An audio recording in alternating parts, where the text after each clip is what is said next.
Salut tout le monde, j'espère que vous allez bien, que vous passez un super Halloween. On est lundi, le 31 octobre 2022. Ça passe vite. On a déjà le 1/8 de la saison de passé pratiquement. Le 1/10, excuse, le 1/10 de la saison de passé. Ça va vite. Ça va vite quand tu regardes ça. Euh, la saison de hockey est déjà bien entamée. Déjà très très bien entamée. Le Canadien de Montréal se retrouve avec. On va regarder ça ensemble, vite de même. Là, se retrouve avec une fiche, le Canadien de Montréal, de 5 victoires, 4 défaites. 5 victoires, 4 défaites. Ça nous donne quoi ça? Ça nous donne 10 points. À égalité avec les Sabres de Buffalo, les Red Wings de Détroit, Lightning de Tampa Bay et les Leafs de Toronto. Leafs de Toronto qui ont 4 victoires, 4 défaites. Ils jouent pour 500. 2 défaites en prolongation, 10 matchs de jouer. Ça va pas super bien à Toronto. En tout cas, pas autant qu'on l'aimerait. Les Panthers sont pas extrêmement loin non plus. Les Panthers, si on regarde ça, je vous ai enlevé, mais 11 points en 9 matchs. Ils ont 5 victoires, 3 défaites, une défaite en prolongation. Ça va quand même bien. Pour ce qui est des sénateurs, 4-4. Pas terrible non plus. Seulement les Bruins sont en train de kick off cette division-là présentement avec 8 victoires, une défaite. Les Bruins, ça va super bien. C'est The Last Dance pour les Bruins. Je pense que c'est la dernière grosse année de cette équipe-là. Je sais pas comment ils vont faire pour faire leur course. Ça va prendre une grosse restructuration de ce côté-là, mais c'est pas de eux que je veux parler aujourd'hui. C'est du Canadien de Montréal, oui. Et c'est plus spécifiquement, plus spécialement, de Nick Suzuki et Cole Caulfield dans le début de cette vidéo-là. On va aller tout de suite à Nick Suzuki. Croyez-vous que Nick Suzuki, notre bon vieux Nick, est capable de faire un point par match toute la saison? Parce que présentement, là, c'est à peu près l'air d'aller qu'il a. 4 buts, 6 passes, 9 matchs, 10 points. Plus 5. Nick Suzuki, il est même pas proche d'avoir connu encore la meilleure saison dans sa carrière. Il est pas proche d'avoir atteint son plein potentiel, selon moi encore. 23 ans, n'est pas encore à maturité physique d'un homme encore complet.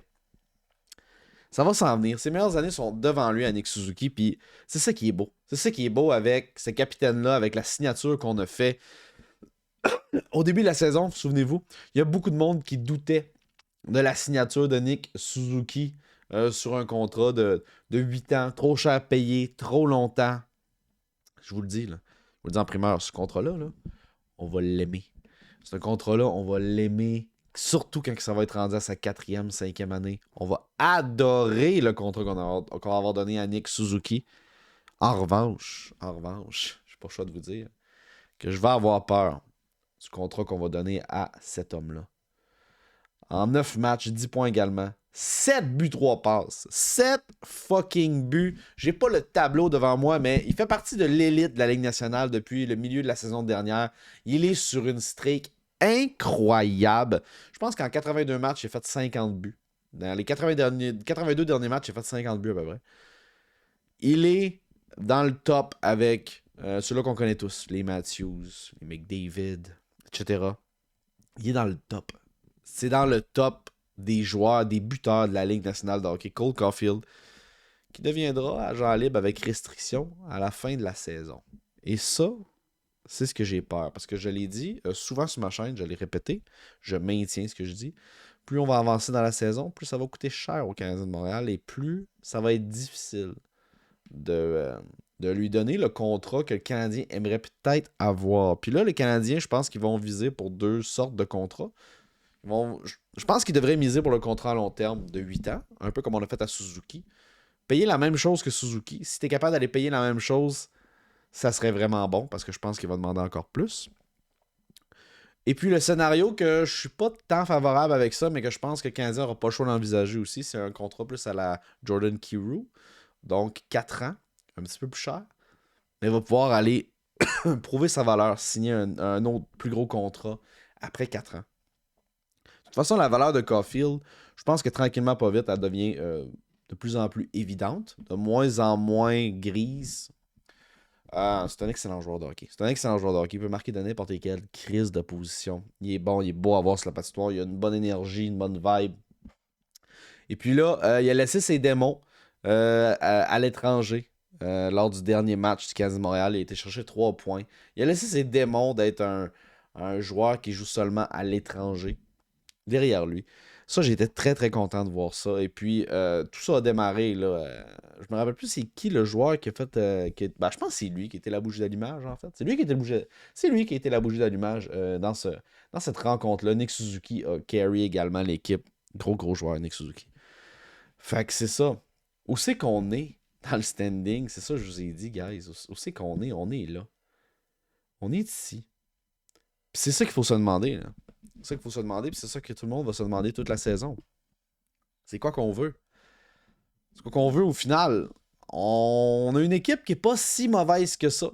J'ai déjà fait une vidéo là-dessus. Si vous allez dans mes vidéos récentes, je vous ai dit que cette équipe-là, elle est bien meilleure que ce que les gens veulent nous faire croire. Je maintiens ce que je disais.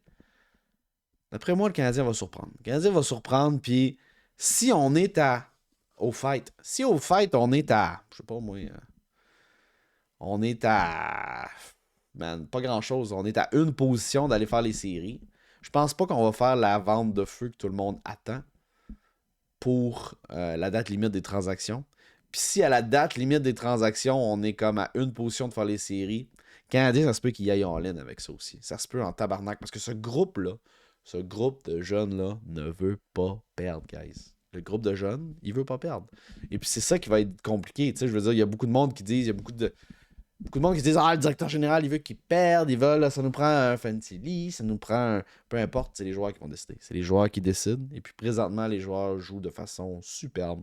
Quel match qu'on a eu, j'en reviens pas encore. C'était de toute beauté. Et puis, c'est ça. Moi, je veux juste un bon show. Peu importe ce que le Canadien va se rendre, je vais être bien heureux avec ça. Je veux juste un bon show. C'est tout ce qui m'intéresse. Sauf que je pense que tout ce que je voulais vous dire par rapport à cette vidéo-là, c'est que je pense que Suzuki peut faire la plus grande saison de sa carrière, peut faire 1 point par match en moyenne pour aller chercher 80-82 points cette saison s'il peut rester en santé. Parce que n'oubliez pas, hein, c'est un Ironman Suzuki en plus. C'est quelqu'un qui est là à tous les matchs. Et puis, Cole Caulfield est sur un train d'aller pour pouvoir aller marquer 50 buts cette saison, mais je pense pas qu'il va aller le faire. Je pense que s'il dépasse le plateau des 30 buts cette saison, ça va déjà être un bonus, ça va être déjà excellent. Et puis, c'est cela. Je pense qu'il va coûter cher. Je pense que Caulfield va coûter calissement cher. Ça va faire mal. Ça va faire mal au portefeuille. Mais bon, on a couru après. On n'a pas voulu gérer ça dans le début de l'année. Je sais pas comment on l'a fait, mais bon, on l'a échappé.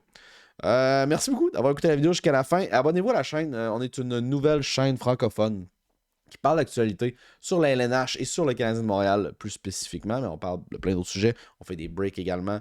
Ça fait que si tu t'abonnes, ça m'aide énormément à me faire connaître sur YouTube. On est une des rares chaînes francophones qui fait du contenu en français. Like la vidéo si t'as aimé ça. Et puis on va se revoir bientôt sur une autre vidéo. Ça me fait toujours plaisir, guys. Peace out.